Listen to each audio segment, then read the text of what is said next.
बेटा गाड़ी साफ कर दूं। रंजीत ने जैसे ही फ्यूल भरवाने के लिए अपनी कार को पेट्रोल पंप पर रोका, एक बुजुर्ग भागकर उसकी गाड़ी के करीब आया।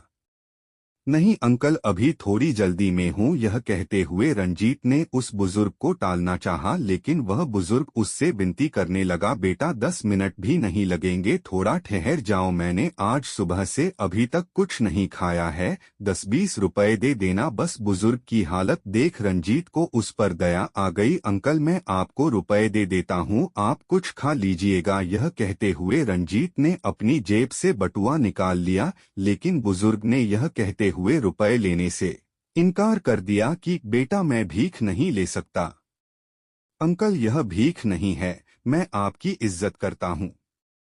आप मेरे पिता समान हैं, लेकिन आपने सुबह से कुछ नहीं खाया है, इसलिए मैं आपको यह कुछ रुपए देना चाहता हूँ। नहीं बेटा आप जाइए, मैं इंतजार करूंगा, आप नहीं तो कोई और सही, किसी ना किसी को तो मेरी मेहनत की जरूरत होगी। यह कहते हुए वह बुजुर्ग वापस मुड़ गया। उस बुजुर्ग का आत्मसम्मान और स्वाभिमान देख रंजीत हैरान हुआ।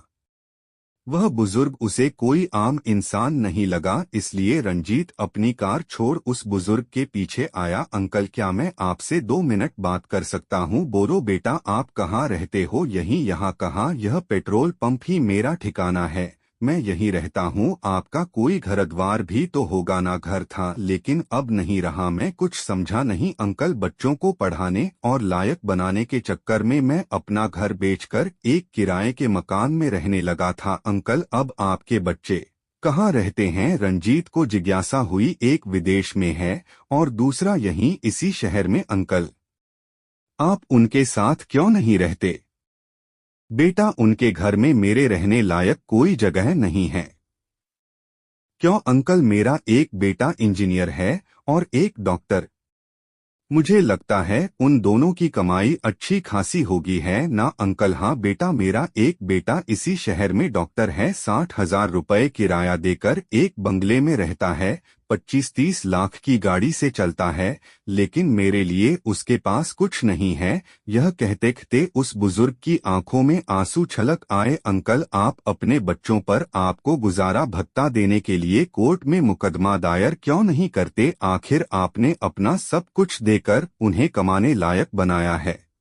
रंजीत ने उस बुजुर्ग को सलाह दी और उसकी बात सुनकर वह बुजुर्ग मुस्कुराया। बेटा मैंने उनकी परवरिश पर जो कुछ भी खर्च किया वह सब कुछ अपनी मर्जी से किया था। अगर मैं वह सब कुछ उन पर मुकदमा करके मांग भी लूं तो उन सब चीजों का अब मैं करूंगा क्या? फिर भी अंकल आपको उनसे कुछ ना कुछ तो मिलना ही चाहिए। बेटा 2 रोटी तो मैं अपनी मेहनत से आज भी कमा लेता हूँ। रही मुकदमा दायर करने की बात, तो अदालत में मुकदमा दायर कर बच्चों के प्रति स्नेह और माता पिता के प्रति सम्मान नहीं मांगा जा सकता, इस बात का अंदाजा मुझे भी है। उस बुजुर्ग की बात सुनकर रंजीत नतमस्तक हो गया। उसे अब कुछ कहते नहीं बन रहा था, लेकिन फिर भी उसने अपनी बात को दूसरी ओर मोड़ दिया। अंकल अब मैं इतनी देर ठहर ही गया हूँ तो आप मेरी कार पर जमी धूल साफ कर दीजिए। वह बुजुर्ग अपने हाथ में थामे साफे से झटपट उसकी कार पर जमी धूल को साफ करने लगा, लेकिन उस बुजुर्ग की जिंदगी पर जमी धूल को साफ करने में असमर्थ रंजीत मन ही मन सोच रहा था कि एक अकेला गरीब पिता अपने बच्चों को लायक बनाने की हिम्मत रखता है,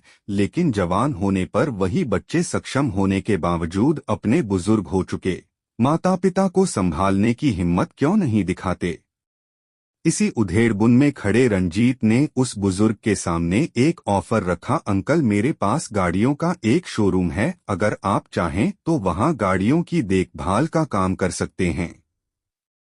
रंजीत की बात सुनकर उस बुजुर्ग के हाथ रुक गए। वह मुस्कुराया। बेटा आप बहुत दयालु हो, लेकिन मुझे किसी की दया की जरूरत नहीं है। रंजीत ने आगे बढ़कर उस बुजुर्ग का हाथ अपने हाथों में लेकर उसे आश्वस्त किया। नहीं अंकल, वहाँ भी आपको आपकी मेहनत के बदले ही रुपए मिलेंगे। एक अजनबी से इतनी आत्मीयता पाकर उस बुजुर्ग के चेहरे पर गजब का स्वाभिमान था। आज की पीढ़ी भौतिकता के चकाचौंध में अपने दायित्वों का निर्वहन नहीं कर रही है, क्योंकि मैकाले की शिक्षा पद्धति भाव संवेदना शून्य भोगवादी फसल तैयार करती है।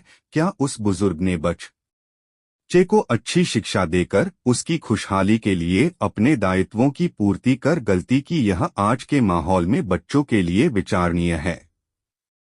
शायद बुजुर्ग ने अपने बेटों को शिक्षा के साथ अच्छे संस्कार देने में ध्यान नहीं दिया, अपने परिवार से जोड़कर नहीं रखा।